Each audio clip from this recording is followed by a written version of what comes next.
blooming ka yata ngayon, Celine. May bago ka na bang boyfriend? Napangiti lang si Celine sa tinuro ni Mrs. Ferrer. Ito ang ina na Savannah na kinuha siya bilang private tutor.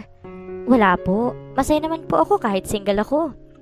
Kasalukuyan niyang kinukuha ang sweldo niya. Sa bagay, kita mo naman, gumaganda ka pang lalo magmula na maging single ka. Bagay sa yung bago mong hairstyle at hindi ka na rin nagsasalamin. Para medyo tumataba ka pa nga yata Ngumiti lamang siya. Ilang linggo na magmula na mauwi siya galing Palawan. Pagkarating sa Maynila, una niyang inasikaso mahaba niyang buhok na pinagupitan hanggang palikat na lang. Marami nagsasabi na symbolic para sa isang babae ang pagpapagupit. When she decided to cut her hair and she wanted a fresh start on everything, she was back on her track with her life again. Sa loob ng 2 buwan, nakaapat na siyang approved manuscripts at pinagpatuloy niya pang sideline na pagtututor sa mga bata. Walang pinagsabihan sa Celine tungkol sa nangyari sa kanya sa Palawan. Mananatili lang iyon sa pagitan niya at ni Rafael. She will always treasure the memories she had with him. Sa likod ng utak niya, nakakaramdam siya ng matinding panghihinayang para sa kanila, pero mas nakakalamang ang nagsasabing tama ang naging desisyon niya. Nakaschedule lang dalawin ang best friend na si Lauren, at nang abutan ng kaibigan sa bahay nito, abala ito sa pagbe-bake. Isa iyon sa talent nito, ang husay sa pagbe-bake. Mukhang masarap yan Ano yan? Nakangiting tanong niya paglapit dito. May umorder sa akin, 3,000 ng red velvet cupcakes para bukas. Agad ko malamang sikmura ni Celine pagkakita roon. Pwedeng humingi ng isa? Sige. Anito bago siya inabutan ng isa at muling insikaso ang panilagay ng cream cheese sa ibabaw ng cupcakes. Wala pang isang iglap na ubos na niya iyon. Pwedeng isa pa? Napamulagan ito sa kanya. Ang bilis mo namang naubos. Gutom ka ba? Anito pero inabutan pa rin siya ng isa. Last na yan Nakabilang kasi itong cupcakes Okay. Parang batang sabik na kinain muli ni Celine ang cupcake at muli agad naubos iyon. Gusto pa rin niya ng isa kaya kagat-kagat niya ang labi habang pinapanood si Lauren na ginagawa ito. Pwede ba, Celine? Tantanan mo nga ako sa tingin mo na yan. Bakit bang tako-tako mo naman yata ngayon? Tumataba ka na tuloy. Naiiling na sabi nito habang tinatali ang ribbon sa ibabaw ng box na pinaglagay ng cupcakes, pero tila hindi rin nakatiis at inabutan na naman siya ng isa. Sabik na mo lang nalintakan niya iyon. Ang sarap! Ang takaw mo, daig mo pang buntis Komento ni Lauren habang pinagmamasdan siyang kumain. Sukat sa sinabi nito, natigilan sa Celine sa pagkain. Halos nabitawan niya ang hawak na cupcake. Nawala sa isip niyang 2 buwan na pala siyang hindi dinadatnan ng buwan ng dalaw. Bagaman hindi siya sexually active, sinusulat niya sa planner ang araw kung kailan siya dinadatnan. Nakaugalan na niya iyon dahil irregular ang kanyang menstruation. Natutup niya ang bibig. Posible nga kayang... My God! Bulalas niya. Tumawa si Lauren. Huwag kang umarte ng ganyan. Paano kung mabubuntis kung wala ka naman jowa? Natutup niya ang noo habang palakad-lakad sa kusina nito. Ano ba ang problema mo, Celine? Tanong ni Lauren na tila hindi na nakatiis at sa pilit lang niharap siya rito. Buntis ka nga? Hindi ko alam. Naluluhan ang sagot niya. It is darn Sam, right? Galit na tanong nito. Halika't pupunta natin na malanghiyang lalaking yun. Kailangan palagutan niya ang batang yan. Hinawakan nito ang kamay niya pero pinigilan niya. Teka lang, Lauren. Di pa tayo sigurado kung buntis nga ba ako at saka... Napanunok si Celine. Kung buntis man ako, hindi si Sam ang tatay nito. Halos pabulong na pagkakasabi niya. What? I can't believe this, Celine. Muli ay iiling-iling sabi ni Lauren. Me too. Ani Celine habang kagat-kagat ang hinalaki niya. Katatapos lang niyang gumamit ang pregnancy test kit at kanina pang hindi mapakali sa kaba. Paano nangyari yun? You had a one-night stand with a man? Ano bang inaasahan mo? But we only did it once. Napaisip siya. O, 2 ba yun? Nakakaloka ka, Celine, Anito bago na ilamos ang kamay sa mukha. Diyos ko, I can't believe I'm having this conversation with you. Bakit naman kasi hindi mo man lang naisip nagmamit ng contraceptive? Well, sorry kung wala akong baon na kondom ng mga oras na yun. I did not exactly plan to do it with Rafael during my stay in Palawan. Matarin na sabi ni Celine pero ilang sandali pa, naginit ang pisngi niya ng pagpapalala sa gabing iyon. Kahit ilang buwan ang lumipas, Patuloy pa rin niyang naiisip si Rafael. Lalo na, iyon. Ang totoo kung pagbibigyan niya ang sarili, gusto pa niya itong makitang muli. Basta lang nangyari yun eh. Nakayo kong sabi niya. Well, kung sino man yung Rafael na yan, mukhang kailangan mo siya makausap at the soonest possible time. Napaangat siya ng ulo. Bakit? Pigil ang paghingang sabi niya na makitang hawak na nito ang pregnancy test kit. It's positive. You are pregnant, Celine. Hindi alam na Celine kung paano siya nakauwi sa bahay nila. Pakiramdam niya hindi tumatapak ang kanyang mga paa sa lupa. 3 kits na ginagamit niya kanina sa bahay ni Lauren at pare-parehong positive ang resulta. Buntis siya. Yun ang dahilan kung bakit napakatako niya nito mga nakarang araw at maging ang bahagyang pagdagdag sa kanyang natural na payat na pangangatawan. Bukas sasamahan siya ni Lauren para makapagpa-check up sa isang obstetrician na kakilala nito. Ngayon ang labis sa kinatatakot ni Celine kung paano niya sasabihin sa tatay at mga kapatid niya ang tungkol sa kanyang kalagayan. Kailangan pa niya ng panahon para ma-rehearse ang sasabihin sa mga ito. Pagpasok, naabutan niya roon ang kanyang papa na nanonood ng balita. Agad siyang lumapit dito at nagmano. Ginabi ka yata, Celine? Tanong nito bagaman hindi inaalis sa mga mata sa TV. Opo pa. Napasarap lang po yung kwentuhan namin Lauren kanina. Hindi siya sanay na magsinungaling, pero hindi pa naman niya pwedeng sabihin na magkakaapo na ito sa kanya, nang ganon-ganon lang. Kumain na po ba kayo? Oo, kumain na ako dahil nag-uwi si Aris ng lechon manok kanina. Ikaw ba?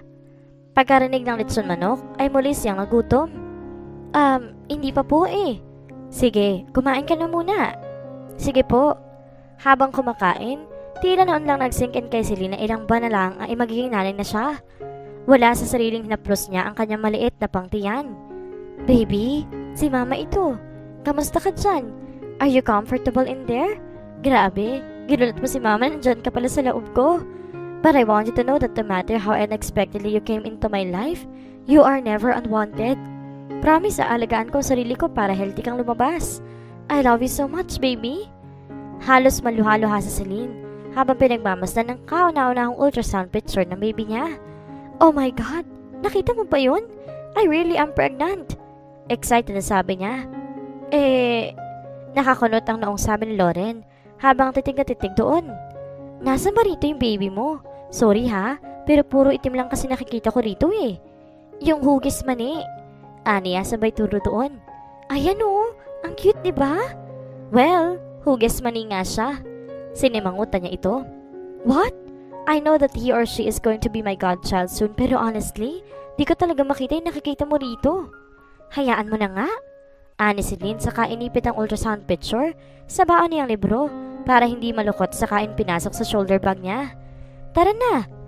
Alam na ba ng pamilya mo ang tungkol dyan? Maya-maya ay tanong ni Lauren habang papalabas sila ng ospital. Napabuntong hininga siya. Hindi pa nga eh.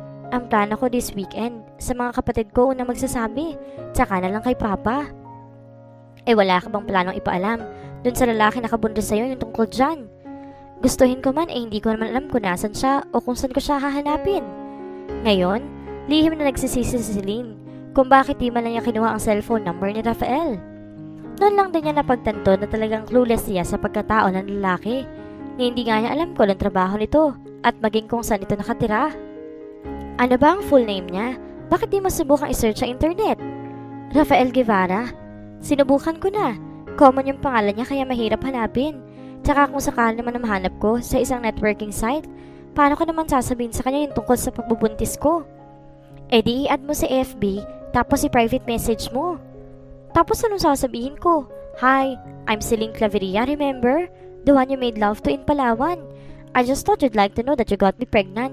So if you're interested, please add me. Ngumiwi si Lauren. Ang sagwa nga. Hinaplos ni Celine ang tiyan niya. Pwede namang ako na lang magpalaki sa anak ko eh. Kaya ko naman yun. Di na niya kailangan ng tunay na papa niya dahil sa lolo't mga tito niya pa lang magsasawa na siya eh. Inakbayan siya ng kaibigan. Ang tapang mo, Celine. Blessing ang baby na to. Hindi man ako sinwerte sa love life, at least may makakasama na ako habang buhay. And the good news is, the baby is all mine. Wala akong kahati sa kanya. Nakangiting wika niya pa. Ngumiti rin si Rafael, bagaman tila hindi pa rin lubos na kumbinsido sa sinabi niya. Araw ng Sabado. Yon ang araw na pinaghandaan ni Celine buong linggo. She was finally going to tell her family about her pregnancy. Tuwing Sabado, nagkakaroon ng get-together ang mga kapatid niya para magkamustahan at magbonding. Ang panganay nila na si Kuya Stephen, nagpupunta rin kahit pa nga matagal na ito nakabukod dahil may sarili na itong pamilya. Nasa terrace sa mga kapatid niya habang nagiinuman ng beer.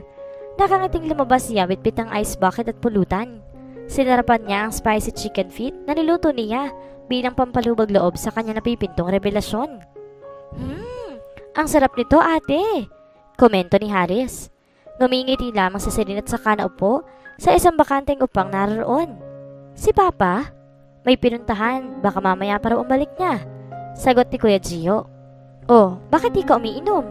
Tanong pa ni Kuya Stephen, sabay abot sa kanya na isang beer. Hindi na ako pwedeng uminom eh. Eh bakit naman? Lumunok muna si Celine. Sandali lang. Aniya bago mabilis na pumasok sa loob at kumuha na ilang bote ng Yakult. Isa yata iyon sa pinaglilihian niya kung totoo man ang paglilihi. Paglabas niya, nakaabang na mga kapatid niya sa kanya. Really, ate? Yakult talaga? Nakangising sabi ni Haris. Huwag kang makialam, itong gusto ko. Nakairap na wika niya bago inisang lagok iyon. Hinay-hinay lang si Celine. Baka malasing ka niyan. Ani Kuya Gio na sinundan palang tawa ng lahat. Humugot muna na malalim na hininga sa Celine bago mabilis na nagsalita. Di na kasi ako pwedeng uminom dahil makakasamain para sa kalagayan ko at lalo na para sa pamangkin ninyo. Sa isang iglap, natahimik ang kanyang mga kapatid. Nakakunot ang noo ni Kuya Stephen. Napamalagat naman si Kuya Gio at napahanga naman si Haris sa tila hindi makapaniwala sa narinig. Tama ang dinig no. Buntis ako. What? Sabay-sabay na bulalas ng mga ito na tila ba kay tagal lang na practice. Pagkatapos niyon, natahimik ang mga ito na tila nahulog sa malalim na pag-iisip. Kailangan namin makausap si Sam. He cannot do this to you. Ani Kuya Stephen maya-maya na madilim na ang anyo. Sasama ko kuya. Wika ni Kuya Gio. Hindi ako papayag na hindi niya panagutan si Celine. Sasama rin ako. Ani Haris. Kung kinakailangan kalad ka rin natin ang laking yun at hindi si Sam ang ama nito. Singit ni Celine bago pa man maisa katuparan ang plano ng mga ito. Isa na namang makabasag eardrum na what? Ang sumalubong sa kanya. Kung ganun, sinong tatay niyan? Tanong ni Kuya Stephen. Napakamot si Celine sa ulo. A guy I met in Palawan. Muli, binalat sila ng katahimikan. Damang-dama niya ang butil-butil na pawis sa kanyang noo. Okay. Pagbasag ni Kuya Stephen, na tila kanina pagulong-gulo sa mga sinasabi niya. So it's a guy you met in Palawan, but I have a good feeling that this guy has a name, right? Rafael Guevara ang pangalan niya. Ngiting-ngiting sabi niya.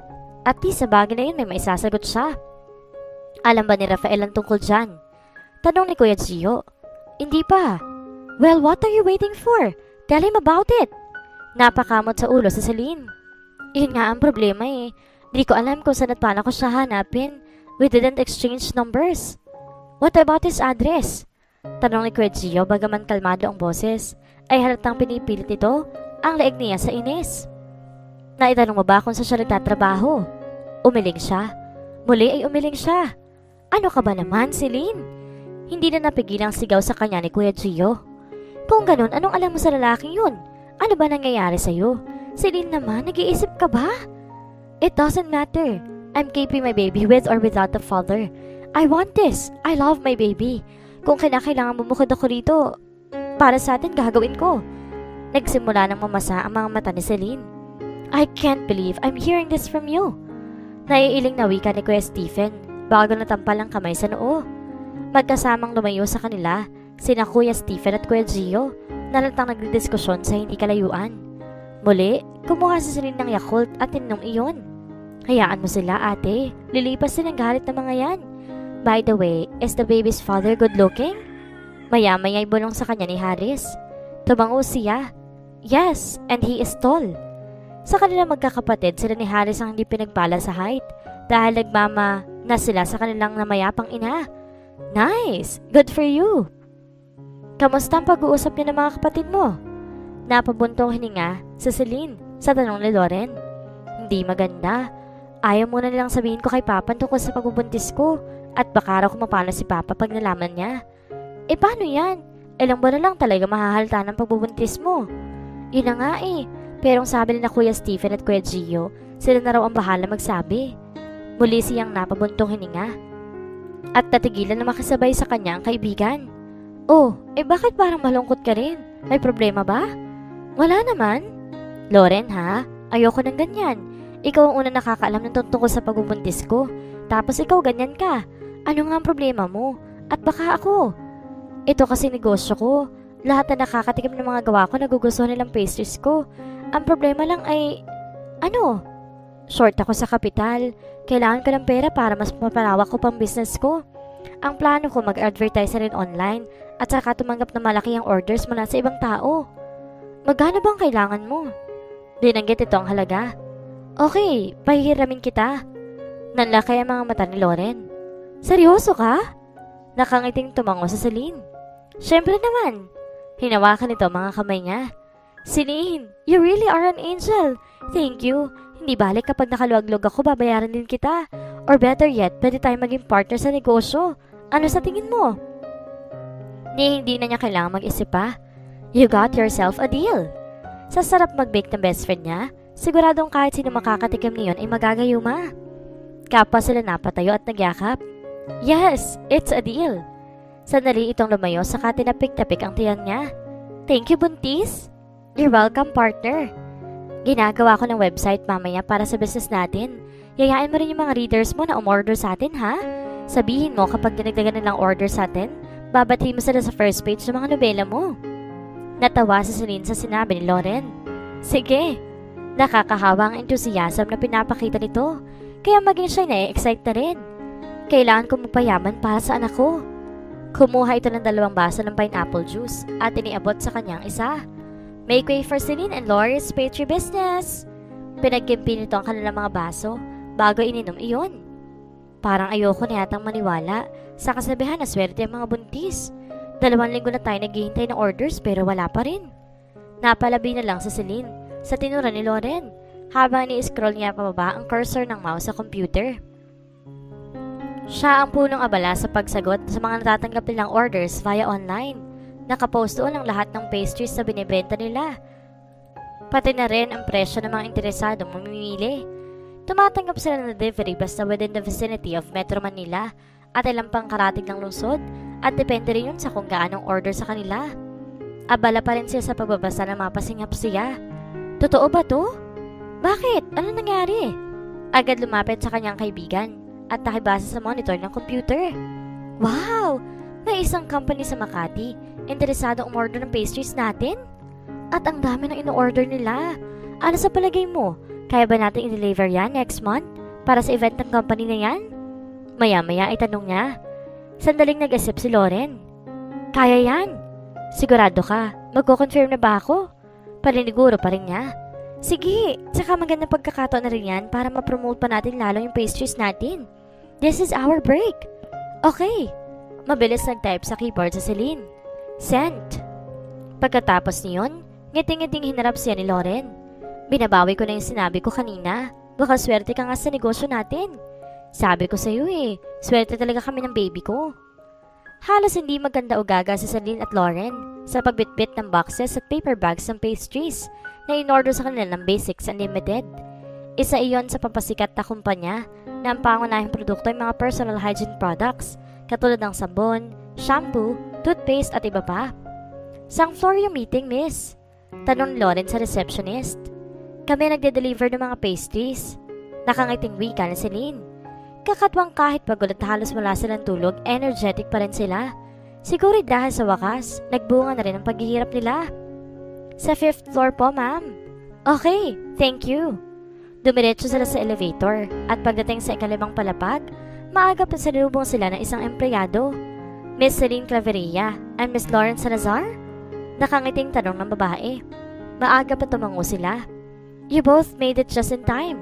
By the way, I'm Mia. Binigay nila rito ang boxes ng pastries na sinamahan nila ng tarheta ng business nila sa pagbabaka sakaling kontakin sila ng mga ito. Pinaupo sila ni Mia sa isang mahabang sofa na nasa labas sa isang conference room at saka ito muling nakangiting bumalik sa trabaho nito. Ang babait ng mga empleyado rito Bulong ni Lauren. Oo nga Ani si Celine saka kumuha ng isang magazine para palipasin ang oras. Lumipas ang 30 minuto nang tila mainip na si Lauren. Kailan kaya nila tayo babayaran? Pabulong na tanong nito sa kanya. Shh! Ano ka ba? Huwag kang ang atat. Saway niya bagaman naiinip na rin siya. What's taking them so long? Di ba dapat binayaran nila tayo para makaalis na tayo kaagad? Pinaikot na Celine ang mga mata. Paano ko ba malalaman ng kalakaran sa naging negosyo? First time ko nga lang to. Nagkibit ng mga balikat si Lauren. Subalit halatang na tense ito nang ipasok ng pacers nila sa loob ng conference room. Oh my gosh! Magustuhan kaya nila yung mga pinagpuyatan natin? Ilang minuto pang lumipas na magsimula na maglabasan ng mga taong naka-corporate attire mula sa conference room. Kapwa nakangiti ang mga ito na tila maganda naman ang kinalabasan ng meeting. Did I like my recipe? What do you think? Tila natatarantang tanong ni Lauren sa kanya. Oo naman, sigurado yan. Miss Claveria, Miss Salazar, pwede na po kayong pumasok sa loob. The general manager would like to meet the both of you. Kapwa sila nagkatinginan sa sinabi ni Mia.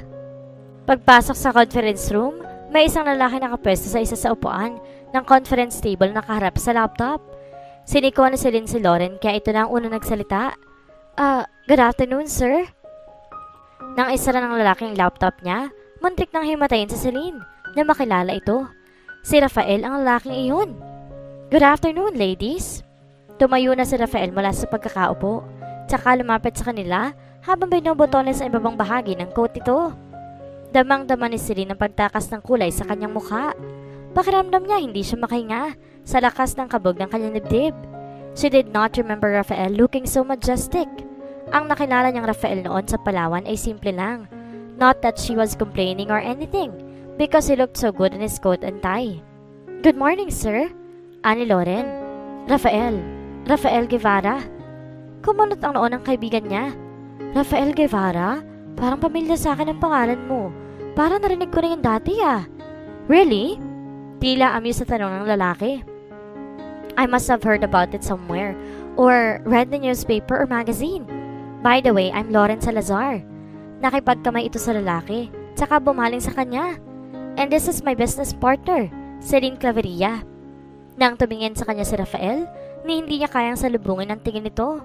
Ngunit nang iabot ng binata sa kanyang kamay nito, wala nagawang tinanggap na lang niya iyon. Hello, Celine? Anito sa masuyong tinig. Bakit walang bahid ng pagkagulat sa mukha nito? Bakit parang inaasahan ng binata ang pagkikita nila habang siya halos himatayin sa pagkabigla? Hello, sir? Na magtagpo ang mga palad nila, napasingap si Celine. She felt that undeniable connection between them. Pakiramdam may sumikdo rin ang batang nasa kanyang sinapupunan.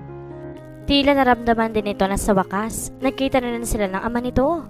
Noon siya biglang nataranta. Paano niya sasabihin sa lalaking ito ang tungkol sa pagbubuntis niya? Paano kung itanggi ni Rafael ang baby nila?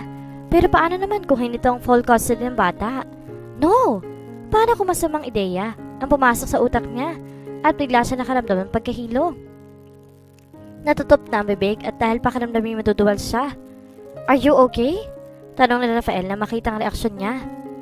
Ano nangyayari sa iyo, Celine? Tanong ni Lauren sa kanya inalalayang makaupo.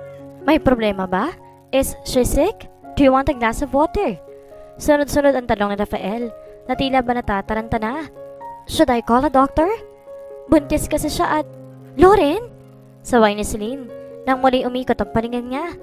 Buntis? Tila gulat na gulat ang tanong ni Rafael. Oo, sagot ni Lauren bago siya muling hinarap. Ito na nga ba ang kinakatakot ko? Celine, kailangan mahanap ka talaga na natin yung Rafael Guevara. Natigilan ito at naituro si Rafael na nanlalaki ang mga mata. Wait, kapangalan mo yung nakabuntis sa kaibigan ko Kita mo nga naman at... Lauren?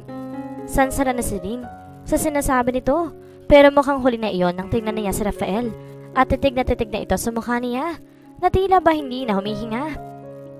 Totoo ba? Halos pabulong ang tanong ni Rafael. Napayuko na lang si Celine at saka bahagyang tumango. Kamusta ka na, Rafael? Pagbubukas ng usapan ni Celine nang mainip at labis ang ilang sa katahimikang bumabalot sa kanila.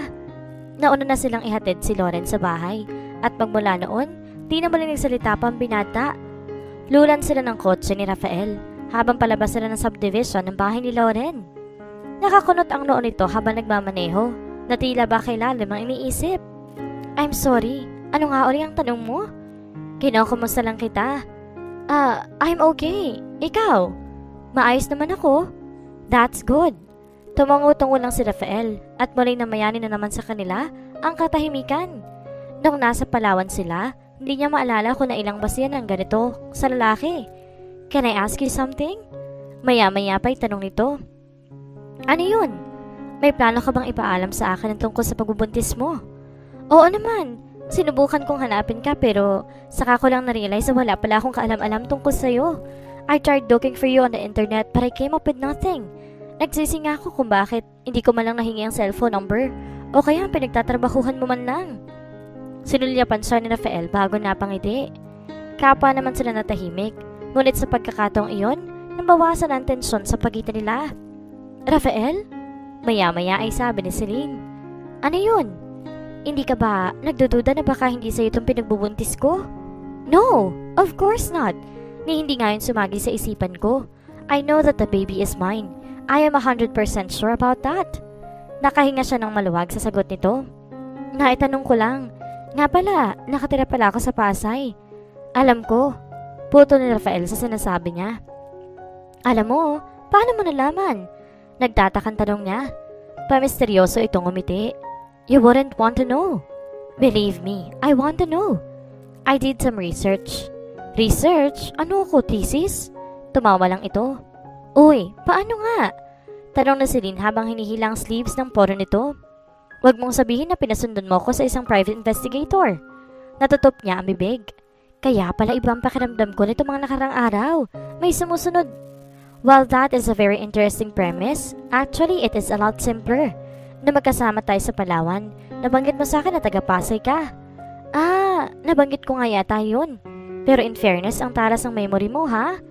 Komento na lang na si Lynn para makabawi sa pagkapahiya. I also searched for you on the internet. Nananan siyang sinulyapan siya ni Rafael. I understand what you said back then in Palawan, but I just wanted to know how you were doing. Okay lang. Sansala niya sa paliwanag nito. Katulad ng sinabi mo, hinanap din kita. Ilang Celine Claveria ang nahanap ko pero nagkamali ako. Susuko na nga dapat ako pero sinwerte ako. At nahanap ko yung website ng business niya ni Lauren. Ang address na nakalagay doon, Pasay din. Ang akala ko magkapangalan ng kayo ng business partner niya. But I thought it was worth the shot. So I took the rest and the things is what happened in the office. You found me. Napangiti ng maluwag sa Celine. Hinanap siya ni Rafael. Hindi niya maintindihan kung bakit tila napakahalaga niyon sa kanya. Yes, I did. Bigla ay sumeryoso ang anyo nito. Kailangan ko makausap ang pamilya mo. Bakit? Bigla'y kinabahan siya sa itsura ng binata. Anong bakit? You are pregnant with my child. Isn't that enough reason for me to talk to your family? Anong sasabihin mo sa kanila? Kailan ka pupunta? Lalong kinabahan si Celine nang inihinto ni Rafael ang kotse sa isang convenience store. Bakit? Why do I have this feeling that you don't want to meet them? Kinakahiya mo ba ako? Hindi, syempre hindi. Ano ka ba? Napayuko siya habang piniglalaroan ang mga daliri sa kandungan niya. Ano kasi, hindi ko pa nasasabi kay Papa tungkol dito. Humahanap pa kasi ako ng tiyempo. Nag-aaral lang kasi ako na baka mapaano ka kapag kinausap mo si Papa at ang mga kapatid ko. Hindi naman kasi katulad ng sa ibang sitwasyon natin. Napabuntong hininga siya. Napaangat siya ng tingin nang maramdaman na hinahaplos ito ang ulo niya na tila ba isa siyang bata. I know, and I am sorry. Sorry saan? Sorry dahil mag-isa mo lang hinaharap ang ganitong kabigat na bagay sa loob ng ilang buwan. Siguro takot ka rin ang malaman mo na nagbunga ang... Rafael! Nanlaki ang mga mata ni Celine sa tinutumbok nito. Natawa ito na malakas bago mo lang in-start ang kotse. Isang gabi lang nangyari yun, di ba? Tatawa-tawang napailing ito. Wow naman! I am so virile! Rafael, isa ha? Namumura ng saway niya. Tatahimik na po, hindi ka naman mabiro. Wika nito habang pangiti-pangiti pa rin habang nagmamaneho. Panaka-naka, kinakagat pa ni Rafael ang labi nito na tila ba nagpipigil na matawa. Sang subdivision ka nga pala nakatira. Binanggit yun ni Celine at saka muli ay nanahimik. Dumungaw siya sa labas ng bintana at tihim na napangiti rin. Pakiramdam niya nagbalik sila na magkasama pa sila sa Palawan at magkaibigan pa. Ngayon, katabi na niya si Rafael at tila isang napakalaking alalahanin ang natanggal sa balikat niya. Yes, maybe we could work out things. Pwede rin naman siguro manatiling magkaibigan at kasabay niyon magkatuwang sa pagpapalaki na magiging anak nila. One thing was for sure. She knew that he was going to be a good father to their child.